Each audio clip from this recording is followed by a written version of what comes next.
I'm here with your favorite, Andy from Ankle Sore. How you doing, Andy? Better than you in 100-degree weather. That's right. I'm sweltering over here in the 2-week heat wave in Los Angeles. You poor thing. I know.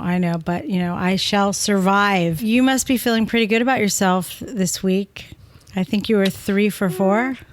Yeah, pretty good. Pretty good. But just one of them, really. One of these things is not like the other. I feel like a hypocrite because I'm tipping Carlton when, I've said all these things about them. It doesn't make sense, does it? It doesn't. I think that was more the heart than the It was head the heart, on that for one. sure. It was the heart. It We will certainly get to that. But let's just get right in. It's semi-finals, right? That's what you call it? I like to call it the playoffs, but semi-finals. Port Adelaide versus Hawks. It's coming up Friday night at Adelaide Oval. Port versus Cats. That was an embarrassment, wasn't it? I did call it. You did. I tried to tell people that Port are just no. I reckon I've been saying that for 2 months that they're the pretenders, right? And it showed in the final. It was bad. I mean, you in fairness, have been on the Geelong bandwagon for pretty Since much most of the one. season. Yeah. I mean, there was a few moments where you were like, I don't know. But I would say for the most part, like you never, turned your back on Geelong being in the finals, right? They've just got that finals pedigree, and I love it. They were really good. But I would say that even though you had belief that they could make it to the top 4, that nobody who expected, what was it, 80 something points? 84 or 2 or 84? something, 80 something points, yeah. Oh, God. Oh, all right. That was a belting. It was a belting. So has Chaz Dixon played his last game for Port Adelaide? Oh, surely it has. Surely. Yeah, you think so? You think they're not going to throw him in for, one more? No. Having said that, Ken Hinkley, he's one of those old-fashioned coaches that, believes in his players and trusts them all and whatever. But what he produced last week was nothing short of hopeless, to be honest. It was atrocious. It was honestly. It was embarrassing. It was hard to watch. It was hard to watch. It was. And I would even imagine well, maybe not. You Geelong fans, you let me know. But I imagine it might have even been hard at a point. Like they might have got bored and like, okay, really, how? Like there's nothing happening here. Let's watch reruns of something. So will Todd Marshall return this week? He has to. He must. I'm not a huge fan of Todd Marshall, but he's got to play.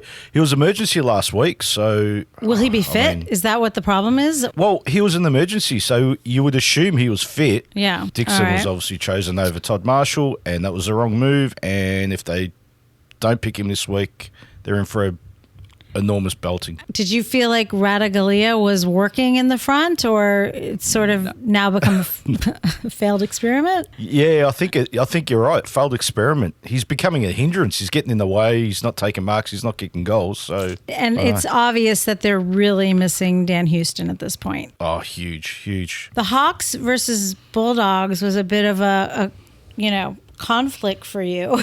You wanted to see them both in the top 4 at the end, right? Yeah. Now, we both privately tipped the Doggies to lose, I believe, right? Mm-hmm. Yep, we did. And the Doggies just did what the Doggies do. The schizophrenia is alive and well in the doghouse. Absolutely. And I believe the Hawks just did what the Hawks seem to do, which is just kick ass, right? They do, exactly. You've put it succinctly. Yeah. I love it. So with that said... You know how this game goes. Who loses and why? So, Port Adelaide lose badly too. They just can't keep up with Hawthorn. It's as simple as that. I am agreeing with you. I see Port losing this. It's like they're just missing, like there's like the special ingredients that's just like it makes sense. Like they have the right, you would think the right ingredients, right? But there's like the special sauce is somehow. Yeah, I think the ingredients you're looking for is called a heart. A heart. Okay. Yeah, they don't have one of those. So it's hard to play without one of those. Their back line is obviously still full holes. Leah, full of holes. Yeah, well, Leah couldn't handle Cameron, and so how is he going to handle all these little smalls running around, right? The little whiz. I love the little whiz. Butters apparently is going to be back, but is he fit?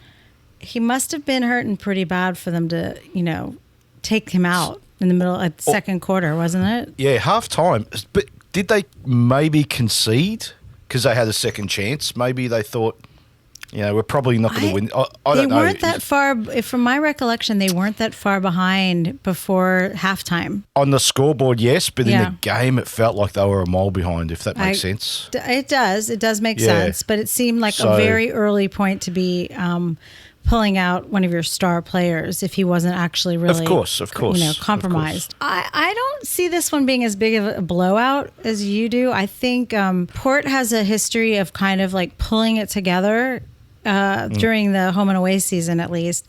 And Sam Frost is now out for the Hawks. So that could provide a bit of a problem. He's got a bone stress. Do you know what that is? What is a bone stress? It's when you rub the bone too hard, it gets stressed. I don't know.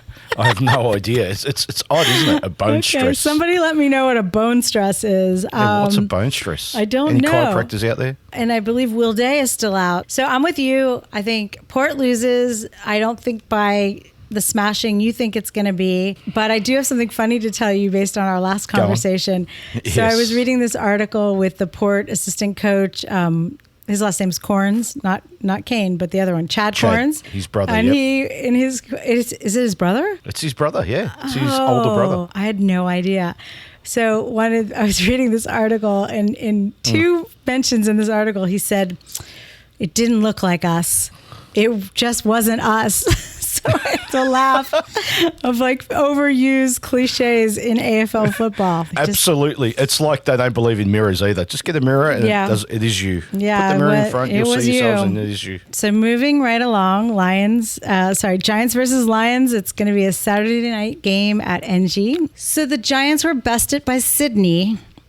Just bested just by is Sydney. Enough. It was, but I thought it was the game of the round. I mean, it was like no doubt. Grand final action. It was exciting. It was a fight. It was all the stuff you said that Port didn't have. It was like full of heart and piss and vinegar, so to speak. Yeah.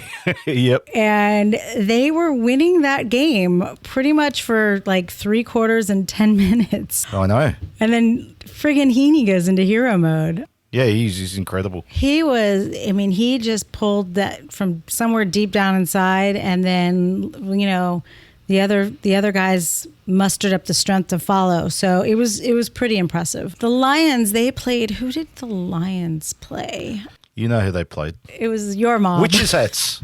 It was your mom. They played witches' hats. Oh, geez. It was a very sad day for Blues supporters around the world. And I watched your rant. And as you mentioned earlier, you, as the word they always love, capitulated. You were like all season telling us what was wrong with the Blues. And then at the last minute, you're like, oh, yeah, they're definitely going to beat the Lions, right? I didn't say definitely. I said they'll win. They'll win. Oh, sorry. Not definitely.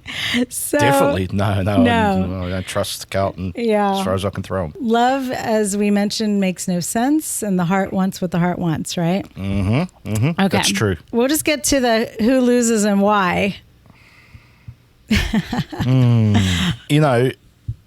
I don't care where they're playing. That's irrelevant to me. Yeah, okay. What's relevant is that Toby Green shows some interest. Okay, because that's an interesting way of putting it. Okay. Well, he didn't seem interested on the weekend. He wasn't in the game. He had zero impact. He did not have a good game. That is true. No. Yes, he did not have a good game. He just didn't tackle. He just didn't put himself in there. And I was like, he was the ingredient that they needed to beat Sydney, right? So I think my tip is based on if Toby Green stands up, the Giants win. If he doesn't, Brisbane win. I think it's that close. Okay. That I think he can be the difference in the game either way. So I'm going to go out on a limb. I don't know who I'm tipping. Okay. So you don't know. Yeah. You know what? I'll tip Brisbane just to be difficult. So GWS lose. Okay. So I understand your point about Toby, but I'm gonna go out on a limb here and say Toby makes the difference in terms of like when Toby's on fire, he's hard to stop. But I think 100%. The Giants should be able to win with or without Toby Green because I feel like they're so stacked with talent. And, you between Jesse and Brent Daniels, who they did a pretty good job of shutting him down, the Swans. He came back from injury. We were missing, the Giants were missing, Freudian slip, Toby Bedford. They were missing him. So there was some issues there. But I will say this. I will say that Brisbane is going to lose this game because Brisbane has this habit of kind of winning and then just completely checking out, checking out, which I think we all saw what happened with Carlton. They opened the door, and had there maybe been more time in the game, Carlton, even with that horrible performance, may have been able to win that game. I mean, what was it in the last half? They scored points. Yeah, they scored 3 goals to 10 or something, or 9 or whatever it was. So personally, I don't see any evidence that the forward line for Brisbane is going to do damage against Taylor and Iden, Himmelberg, and Jack Buckley. And shout out to Jack Buckley for being the savior of Isaac Heaney holding his hand. Yeah, I'm all for not